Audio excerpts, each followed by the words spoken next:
Grupp ta' ristoranti li ffurmaw parti mill-Assoċjazzjoni tal-Istabbilmenti tal-Catering se jagħtu vouchers apposta lill-klijenti tagħhom.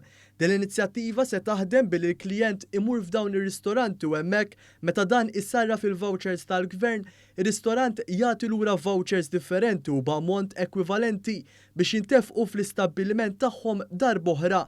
Dan ifisser li jekk wieħed jonfoq 15 euro ta' voucher tal-Gvern, ir-ristorant se jagħti 15 euro voucher ieħor biex jintefaq f'okkażjoni oħra. Dan propju tħabbar mis-Segretarju tal-Assoċjazzjoni tal-Istabbilmenti tal-Catering Matthew Paċ f'konferenza tal-aħbarijiet bit-tema Gvern għan-nies, fejn hawnhekk spjega li din l-iskema se tikkumplimenta l-investiment massiġġ tal-vouchers tal-100 euro.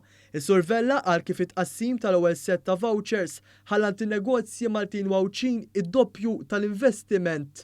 Ovvjament, mis-statistika li rajna bħala assoċjazzjoni xi xahar ilu l-45 miljun investiment iġġenerat doppju f'sales, f'revenue.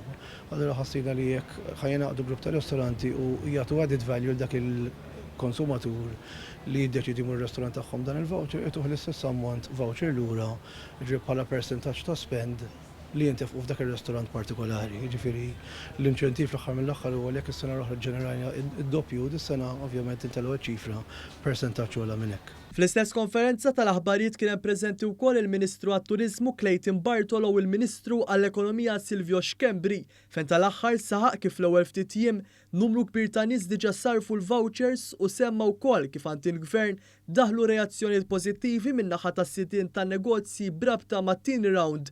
Min-naħa tiegħu il-Ministru Bartolo għal kif din l-inizjattivi hija turija oħra ta' kemm dan il-Gvern qatt ma waqaf jgħin lil dan is-settur fi żminijiet ta' sfida.